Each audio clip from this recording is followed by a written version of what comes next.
ನಮಸ್ಕಾರ, ನೀವು ನೋಡ್ತಾ ಇದ್ರೆ ಉತ್ತರ ಕರ್ನಾಟಕ ಸುದ್ದಿವಾಹಿನಿ. ನಾನು ಪ್ರಿಯಾಂಕಾ ಶ್ರೀಗುರು. ವಿಶ್ವ ಕ್ಯಾನ್ಸರ್ ದಿನಾಚರಣೆಯ ಅಂಗವಾಗಿ ರಾಷ್ಟ್ರೀಯ ಆರೋಗ್ಯ ಅಭಿಯಾನ, ಬೀದರ್ ಜಿಲ್ಲಾಡಳಿತ, ಜಿಲ್ಲಾ ಪಂಚಾಯತ್, ಜಿಲ್ಲಾ ಆರೋಗ್ಯ ಮತ್ತು ಕುಟುಂಬ ಕಲ್ಯಾಣ ಇಲಾಖೆ, ಜಿಲ್ಲಾ ಸರ್ವೇಕ್ಷಣಾ ಘಟಕ ಹಾಗೂ ಜಿಲ್ಲಾ ಎನ್ಸಿಡಿ ಕೋಶದ ವತಿಯಿಂದ ವಿಶಿಷ್ಟತೆಯಿಂದ ಏಕತೆಗೆ ಎಂಬ ಘೋಷವಾಕ್ಯದೊಂದಿಗೆ ಇಂದು ಬೃಹತ್ ಜಾಗೃತಿ ಜಾಥಾ ಕಾರ್ಯಕ್ರಮವನ್ನು ಹಮ್ಮಿಕೊಳ್ಳಲಾಯಿತು.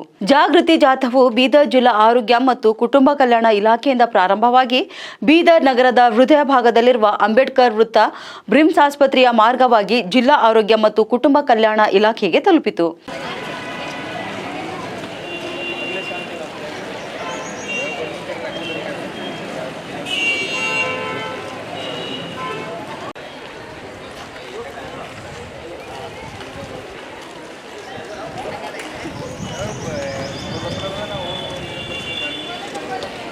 ನಂತರ ಉತ್ತರ ಕರ್ನಾಟಕ ಸುದ್ದಿವಾಹಿನಿಯೊಂದಿಗೆ ಮಾತನಾಡಿದ ಜಿಲ್ಲಾ ಆರೋಗ್ಯ ಮತ್ತು ಕುಟುಂಬ ಕಲ್ಯಾಣ ಇಲಾಖೆ ಅಧಿಕಾರಿ ಜ್ಞಾನೇಶ್ವರ್ ನಿರಗುಡೆ ಅವರು, ಜಗತ್ತಿನಲ್ಲಿ ಹೆಚ್ಚುತ್ತಿರುವ ಕ್ಯಾನ್ಸರ್ ರೋಗದ ಬಗ್ಗೆ ಜಾಗೃತಿ ಮೂಡಿಸಲು ಇಂದು ಬೀದರ್ ನಗರದಲ್ಲಿ ಬೃಹತ್ ಜಾಗೃತಿ ಜಾಥಾ ಕಾರ್ಯಕ್ರಮವನ್ನು ಹಮ್ಮಿಕೊಳ್ಳಲಾಯಿತು. ಇತ್ತೀಚಿನ ದಿನಗಳಲ್ಲಿ ಯುವ ಸಮೂಹ ತಂಬಾಕು ಹಾಗೂ ಸಿಗರೆಟ್ ಸೇವನೆಯಿಂದ ಕ್ಯಾನ್ಸರ್ ರೋಗಕ್ಕೆ ತುತ್ತಾಗುತ್ತಿದ್ದಾರೆ.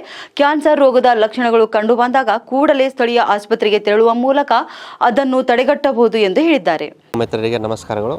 ಮತ್ತು ಎಲ್ಲ ಇವತ್ತಿನ ವರ್ಲ್ಡ್ ಕ್ಯಾನ್ಸರ್ ಡೇ ಅವೇರ್ನೆಸ್ ಪ್ರೋಗ್ರಾಮಿಗೆ ಬಂದಿದ್ದ ನಮ್ಮ ವಿವಿಧ ಸ್ಕೂಲಿನಿಂದ ನಮ್ಮ ನರ್ಸಿಂಗ್ ಸ್ಟೂಡೆಂಟ್ಸು ಮತ್ತು ವಿದ್ಯಾರ್ಥಿನಿಗಳು ಬಂದಿದ್ದಕ್ಕೆ ಅವರೆಲ್ಲರಿಗೂ ಸ್ವಾಗತ ಕೋರುತ್ತೇನೆ.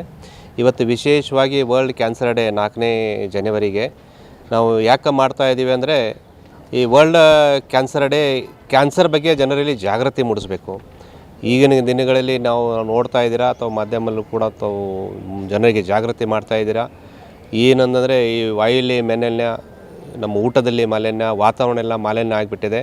ಮತ್ತು ನಮ್ಮ ಜೀವನ ಶೈಲಿಯೂ ಕೂಡ ಪಾಶ್ಚಾತ್ಯ ಇದರಲ್ಲಿ ಬದಲಾವಣೆ ಆಗಿಬಿಟ್ಟಿದೆ. ಈ ಎಲ್ಲ ಕಾರಣಗಳು ಎಲ್ಲನೇ ಸೇರ್ಕೊಂಡುಗಳು ಈ ಕ್ಯಾನ್ಸರನ್ನು ಜಾಸ್ತಿ ಬರ್ತಾ ಇದೆ. ಮತ್ತು ನಾವು ಏನು ಮಾದಕ ವಸ್ತುಗಳು, ನಾವು ಏನು ತಂಬಾಕು, ಸಿಗರೇಟ್ಸು, ಇವು ಸರಾಯಿಗಳು, ಮತ್ತು ನಾವು ಊಟದಲ್ಲಿ ಏನು ಪ್ಯಾಕ್ ಫುಡ್ಸು ಏನೋ ತಿಂತಾ ಇದ್ದೀವಿ, ಇದರಿಂದನ ಅಡಿಟಿವ್ಸ್ ಏನಾಗ್ತವೆ, ಇದರಿಂದ ಕ್ಯಾನ್ಸರ್ಸ್ಗಳ ಪ್ರಕರಣಗಳು ಸ್ವಲ್ಪ ಹೆಚ್ಚಿಗೆ ಬರ್ತಾ ಇದ್ದಾವೆ.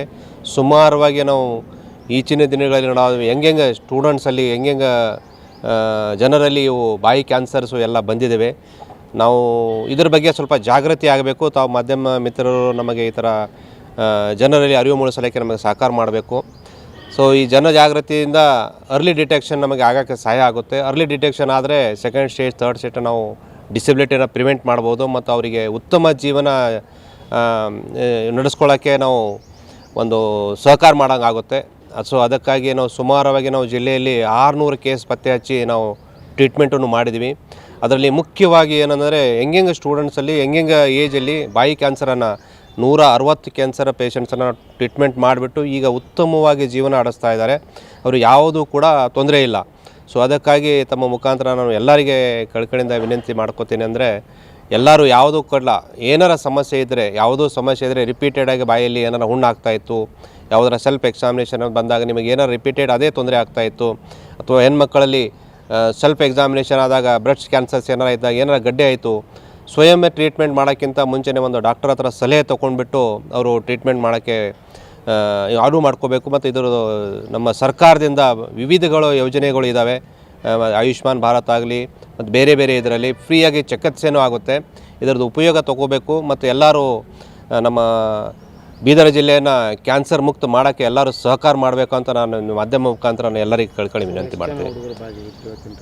ಸರ್, ಇವತ್ತು 300 ನಮ್ಮ ವಿದ್ಯಾರ್ಥಿನಿಗಳು ಮತ್ತು ವಿದ್ಯಾರ್ಥಿಗಳು ವಿವಿಧ ನರ್ಸಿಂಗ್ ಕಾಲೇಜಿಂದ ಭಾಗಿಯಾಗಿದ್ದಾರೆ. ಅವರು ಸಹಕಾರ ಮಾಡಿದ್ದಾರೆ ಮತ್ತು ದೊಡ್ಡ ಮಟ್ಟದಲ್ಲಿ ಒಂದು ರ್ಯಾಲಿನೂ ಮಾಡಿದ್ದೀವಿ. ಸೊ ಅದಕ್ಕಾಗಿ ಜನರಲ್ಲಿ ಜಾಗೃತಿ ಮೂಡಿಸ್ಬೇಕಂತ ನಮ್ಮ ಮುಖಾಂತರ ಇದು ಒಂದು ಎಲ್ಲ ಮೂಲೆಗಳಲ್ಲಿ ಇದರ ಬಗ್ಗೆ ಅರಿವು ಹೋಗಬೇಕು ಅಂತ ತಮ್ಮಲ್ಲಿ ವಿನಂತಿ ಮಾಡ್ಕೋತಾರೆ. ನನ್ನ ಹೆಸರು ಡಾಕ್ಟರ್ ಜ್ಞಾನೇಶ್ವರ್ ನಿರಗುಡೆ ಅಂತ, ಜಿಲ್ಲಾ ಆರೋಗ್ಯ. ಜಾಥಾದಲ್ಲಿ ಬೀದರ್ನ ವಿವಿಧ ನರ್ಸಿಂಗ್ ಹಾಗೂ ಮೆಡಿಕಲ್ ಕಾಲೇಜಿನ 300ಕ್ಕೂ ಹೆಚ್ಚು ವಿದ್ಯಾರ್ಥಿಗಳು ಭಾಗಿಯಾಗಿದ್ದರು. ನಿರಂತರ ಸುದ್ದಿಗಾಗಿ ನೋಡ್ತಾ ಇರೋ ಉತ್ತರ ಕರ್ನಾಟಕ ಸುದ್ದಿವಾಹಿನಿ.